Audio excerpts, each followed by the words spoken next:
I did want to talk about the minimum viable architecture for this Gordian architecture. So what do I mean by minimum viable architecture?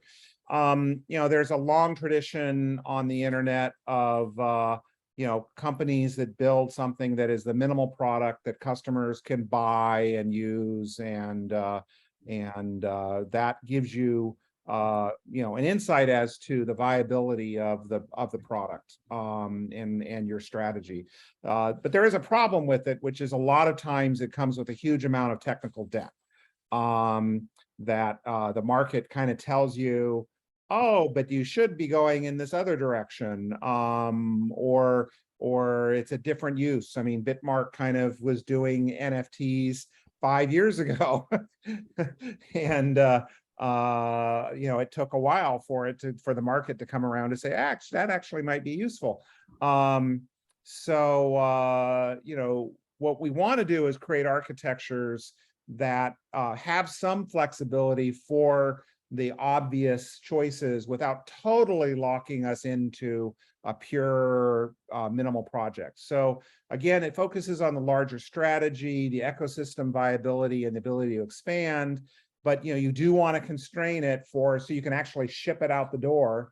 If nobody can see it, there's no way to make it real. So it's a way of future-proofing an MVP. So we've kind of done this with some cryptographic.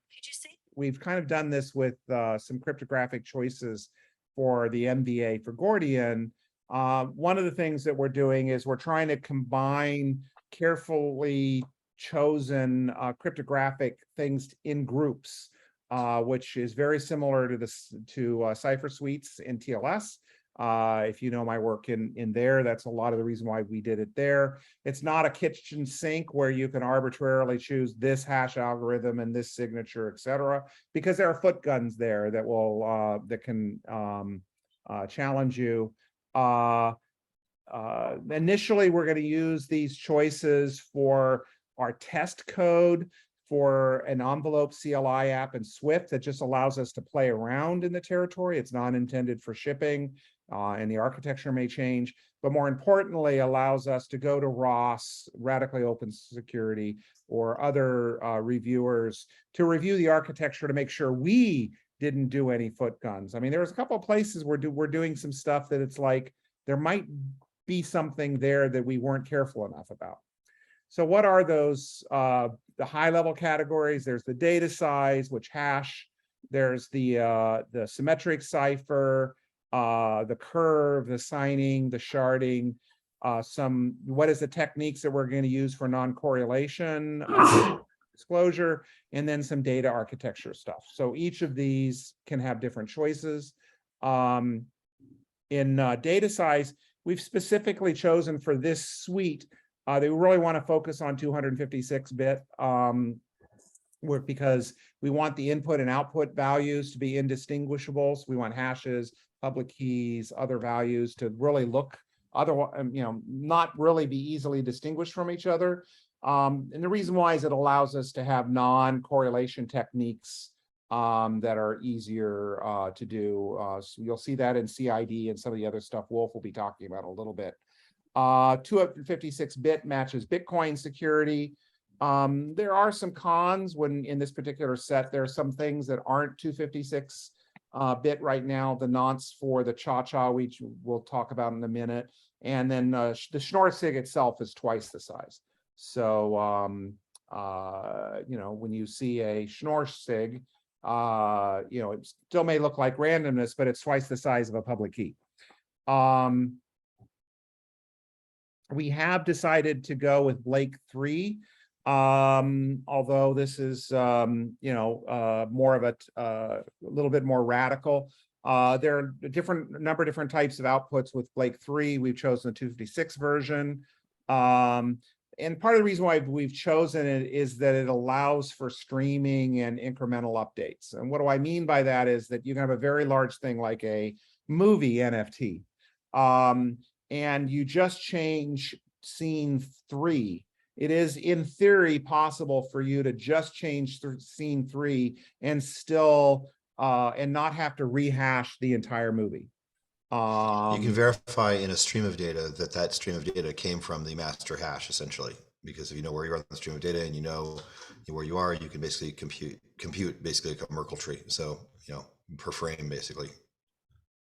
I'm not a big fan of the name Blake 3 because it's really Blake 2 with some improvements, but it's not a fundamentally different algorithm than Blake 2. And Blake 2 has been for a while, been through a lot of testing. The biggest weakness is there's no hardware acceleration. In pure software, it is faster than SHA-3, but almost everybody's doing SHA-2 right now, which is hardware accelerated almost everywhere. So we won't get that if we're doing Blake 3. So this is something that, we may have another suite to talk about. We'll talk about that in a minute. For the symmetric cipher, we're using Cha-Cha-Poly.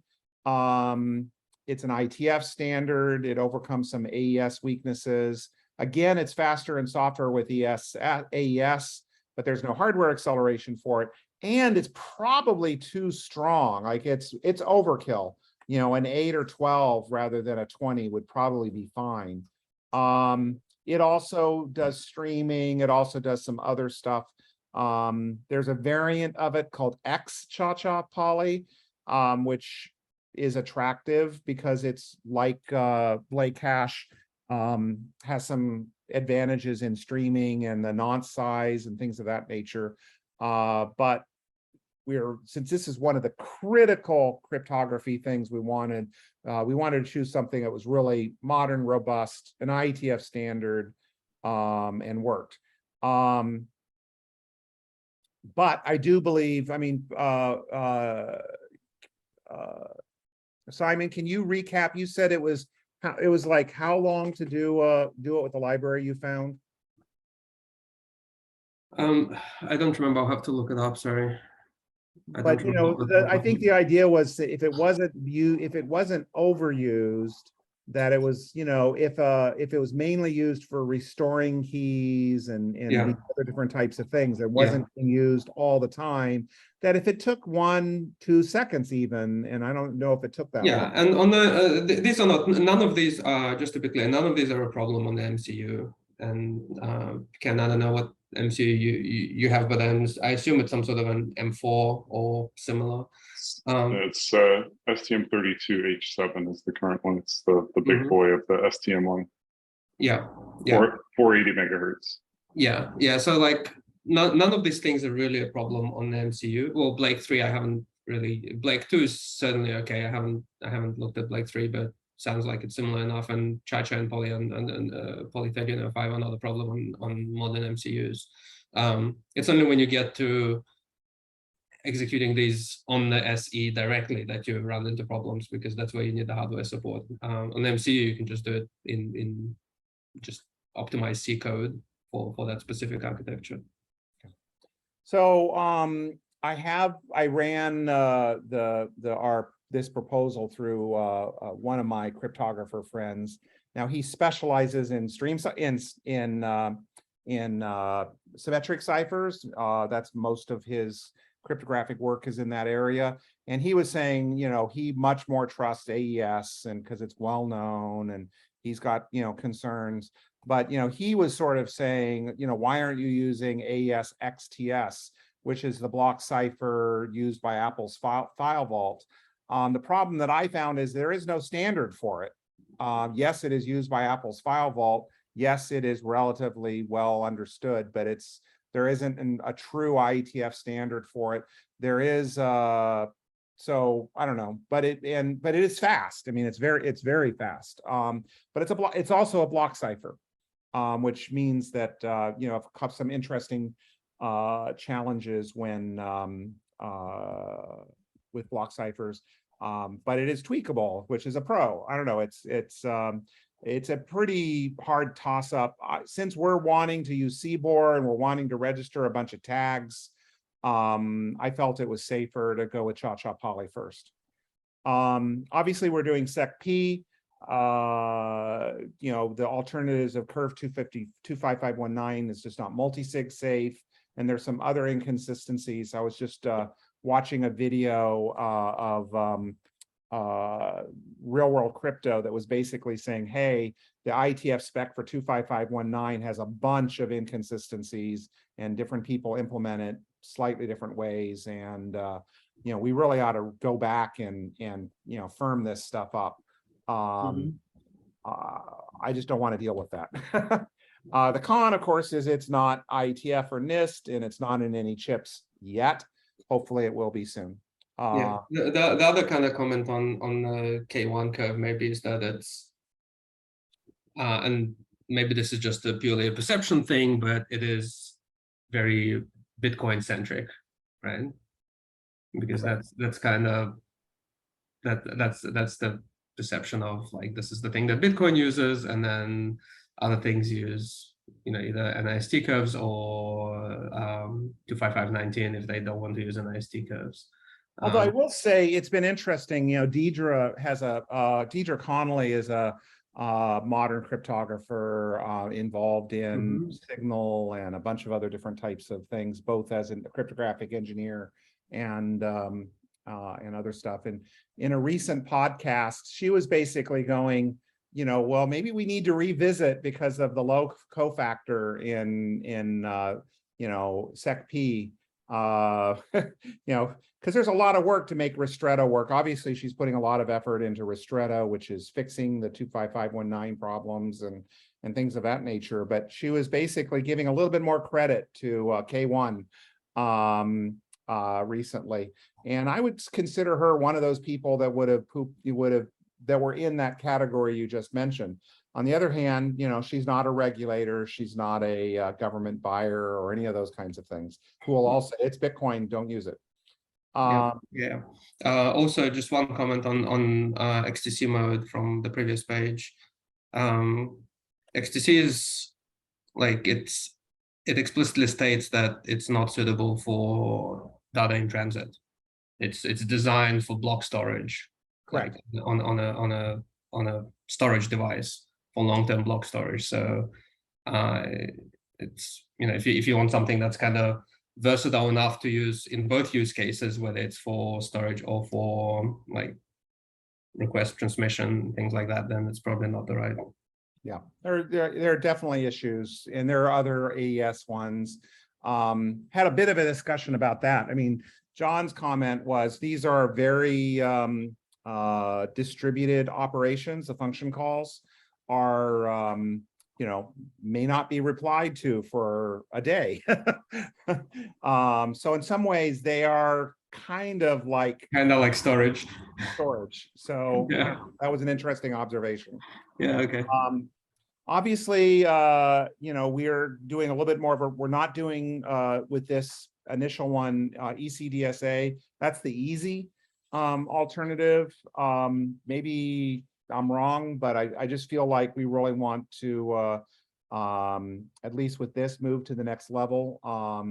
The couple of advantages of it: the public keys are not embedded in signatures, which has certain kinds of non-correlation things and advantages. The signatures are 512 bits. Plus you need the, in order to verify it, you need the X-only public key. But it enables for the future frost quorums, adapter signatures, and then this is what will be added in the crossbar family chips, and hopefully some others, Tropic Square, and that other one that was discussed at the last Silicon Salon. There is a potential risk, which is X-only signatures might bite us for some advanced protocols. I don't know.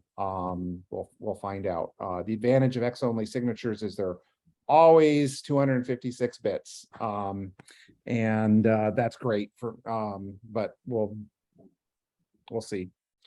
We've chosen Shamir with groups. Shamir's mature.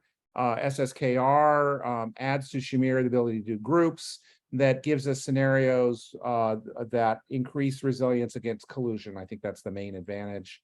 And of course, it's been reviewed. We have security reviews of both our Shamir library and the 2-layer SSKR. I would have loved to have done VSS, and I really hope we can integrate it in the future, but it feels unstable. But it's close. I mean, maybe, maybe this spring, but that may, we'll see. Wolf's going to talk a little bit more about this but we're choosing to do a redaction hash tree to help us do non-correlation and selective disclosure things.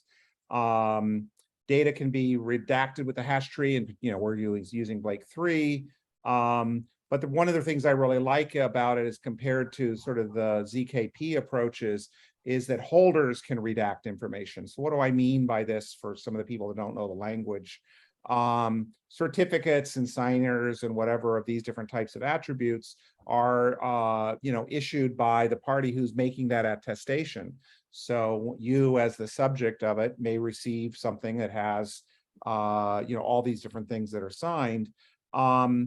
But if you want to use some kind of zero knowledge operation to basically go, I don't want to give the bar owner my birthday, and the issuer didn't set that up in their design, you're stuck. You have to give them your birthday. With redaction trees, I can give them other kinds of details without doing a ZKP. But even more importantly, sometimes I might have a certificate or some claims or whatever that aren't about me even. So there's some I'm the holder, I'm the pharmacy, the doctor signed something, this patient received it, now the patient gives it to the pharmacy. Well, the patient may not want to give the pharmacy all the information, etc. So none of these zero knowledge things really are designed for holders to redact. I think it's pretty elegant and such, but I do believe we need some cryptographic review on variable sites, salts, and there may be some signing malleability things that you have to be very careful about.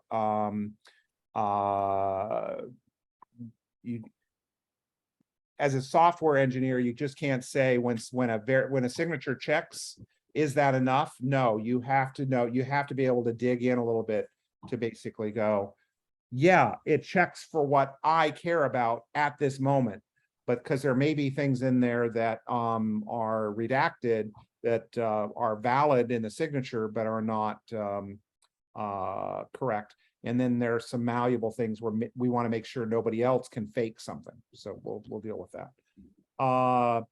Wolf's also going to talk a little bit about the data architecture. He talked about it some last week, the directed graph that we're using for our envelopes. They're triple subject, predicate, object. There's some real advantages to using these with CBOR. It addresses the canonical problems of JSON, et cetera. It allows us to be schemaless, and I'll talk about why that's important. But if someone really wants to do quads, which is what's required for RDF and some of these other more advanced directed graph things, you can, but you don't have to. And I think that's one of the things I like about this. There's a lot of people who get very frustrated with RDF, things like JSON LD, et cetera, or, go back to the roots of RDF and go, that's just a failed standard, and don't want anybody to resurrect it. Of course, the purists in the RDF field will say, well, why aren't you doing JSON LD or, CBOR LD or something of that nature? One of the advantages for us, these do not require schemas. You can use them, you can validate schemas, you can have them. We support the ability to add them in the future.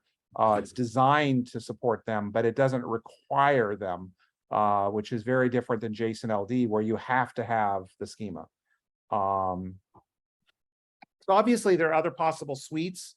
I mean, one of the ones would be, a suite for constrained hardware, which would be, AES and SHA and ECDSA, because all of those are accelerated.